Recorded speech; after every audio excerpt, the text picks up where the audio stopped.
Hello, ഇന്ന് നട്ടപ്പുറ വെയിലത്ത് എങ്ങോട്ടാന്നല്ലേ? ഞങ്ങൾ ഇന്ന് ക്രിസ്മസിന് വേണ്ടിയുള്ള സാധനങ്ങളൊക്കെ മേടിക്കാൻ പോവാണ്. കാരണം ശനിയാഴ്ച കരോള് വരുമല്ലോ, അതിന് മുമ്പായിട്ട് വീടൊക്കെ ഒന്ന് ഡെക്കറേറ്റ് ചെയ്യണം. അപ്പോൾ ഇതേ ഞങ്ങൾ ബ്രോഡ്വേയിലേക്കാട്ടോ പോകുന്നത്. അതിന് മുമ്പ് കുറച്ച് സ്ഥലങ്ങളൊക്കെ കാണിച്ചു തരാൻ നോർത്തി. പണ്ട് ഞങ്ങൾ കോളേജിൽ പോയ സ്ഥലമാണ് ഈ കാണുന്നത്. ഈ വഴി കൂടെ ആട്ടോ ഞങ്ങൾ കോളേജിൽ പോയിക്കൊണ്ടിരുന്നത്. കാരണം ഞാൻ കച്ചേരിപ്പടിയിലാണ് കേട്ടോ പഠിച്ചിട്ടുണ്ടിരുന്നത്. അവിടുത്തെ ഒരു വിമലാലയം കോളേജിലായിരുന്നു. അതൊരു വുമൻസ് കോളേജാണ്. അപ്പോൾ ഇതേ ആ കാര്യങ്ങളൊക്കെ ഇങ്ങനെ സംസാരിച്ചുകൊണ്ടിരിക്കുമായിരുന്നു. 1.5 വർഷത്തിന് ശേഷം കേട്ടോ ഞാൻ ഈ കൊച്ചിയിലേക്ക് വരുന്നത്. എന്താ പറയുക, ഒരു പ്രത്യേക സാറ്റിസ്ഫാക്ഷൻ ലെവലാട്ടോ എനിക്ക് തോന്നിയത്. കാരണം അന്ന് എപ്പോഴെപ്പോഴും കാണുന്നതുകൊണ്ട് നമുക്കൊരു പുതുമയൊന്നും ഇല്ലാഞ്ഞ്, പക്ഷേ ഇപ്പോൾ കാണുമ്പോൾ ഒരു ക്യൂരിയോസിറ്റി പോലെ തോന്നി.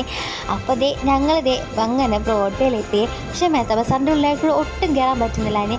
അപ്പോൾ അതിൻ്റെ ഓപ്പോസിറ്റായിട്ടൊരു സ്ഥലമുണ്ട്, അവിടെ സെയിം പോലെ തോന്നി കേട്ടോ എനിക്ക്. മെത്ത ബസാർ ലുക്ക് പോലെ സ്റ്റാർസും കുറേ ഡെക്കറേറ്റ് സാധനങ്ങളും ചെടികളും പൂക്കളും ഒക്കെ ഉണ്ട് കേട്ടോ. എന്ത് രസമല്ലേ ഇവിടെയൊക്കെ കാണാനായിട്ട്. ശരിക്കും ഒരു ഫേക്ക് പ്ലാന്റ്സ് കണ്ടെന്നാൽ നമുക്ക് റിയൽ ആയിട്ടാണ് തോന്നുന്നത്. അത്രയും റിയാലിറ്റി ഉണ്ട് കേട്ടോ ഈ പ്ലാന്റ്സിനൊക്കെ.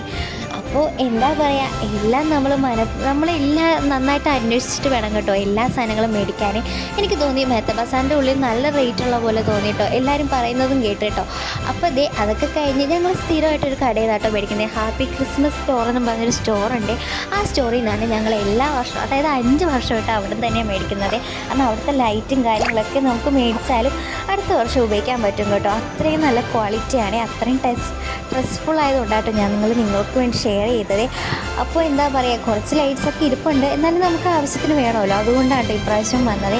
അപ്പോൾ എൻ്റെ വീഡിയോസ് ഇഷ്ടപ്പെടുന്ന എൻ്റെ ചാനൽ സബ്സ്ക്രൈബ് ചെയ്ത് സപ്പോർട്ട് ചെയ്യാൻ മറക്കല്ലേ. പിന്നെ ഈ കടയുണ്ടല്ലോ, അത്രയും നമുക്ക് റേറ്റും കുറച്ച് തരുന്ന പോലെ എനിക്ക് തോന്നി കേട്ടോ. കാരണം പുറത്തതിനേക്കാളും നമുക്ക് നല്ല ബഡ്ജറ്റ് ഫ്രണ്ട്ലി ആയിട്ട് നമുക്ക് ഇവിടുന്ന് പർച്ചേസ് ചെയ്യാൻ പറ്റും. ഇതാണ് കേട്ടോ ഷോപ്പ്. ഈ ചേട്ടന്മാരാട്ടോ നമുക്ക് ലൈറ്റ്സ് എല്ലാം തുറന്ന് നല്ലപോലെ തെളിച്ചും കാര്യങ്ങളൊക്കെ ചെയ്തിട്ടാട്ടോ നമുക്ക് അവർ തരുന്നത്. നല്ലൊരു കസ്റ്റമർ സർവീസും കൂടെ ആട്ടോ ഇവിടുത്തെ. ഭയങ്കര ഇവിടുത്തെ സ്റ്റാഫാണെങ്കിലും നല്ലൊരു സപ്പോർട്ടാണ്. ഇത് പ്രൊമോഷനും കാര്യങ്ങളൊന്നും അല്ല കേട്ടോ, വർഷങ്ങളായിട്ട് നമുക്കൊരു ട്രസ്റ്റ് ആയിട്ടുള്ളൊരു സ്ഥാപനം കേട്ടോ ഇത്. അപ്പോൾ വരുന്നവർ ഇവിടെ ഒന്ന് കയറി നോക്കണം കേട്ടോ. ഇത് ഹോൾസെയിൽ കടയാന്ന് ഓർത്ത് ആരും കയറാറില്ലേ, പക്ഷെ ഒന്ന് കയറി നോക്കണം കേട്ടോ. ഇവിടെ റീറ്റെയിലായിട്ട് ഇവർ തരുന്നതാണ്. അപ്പോൾ എൻ്റെ വീഡിയോസ് ഇഷ്ടംപോലെ ചാനൽ സബ്സ്ക്രൈബ് ചെയ്ത് സപ്പോർട്ട് ചെയ്യാൻ മറക്കല്ലേ. അപ്പോൾ ബൈ, അടുത്ത വീഡിയോ കാണാവേ.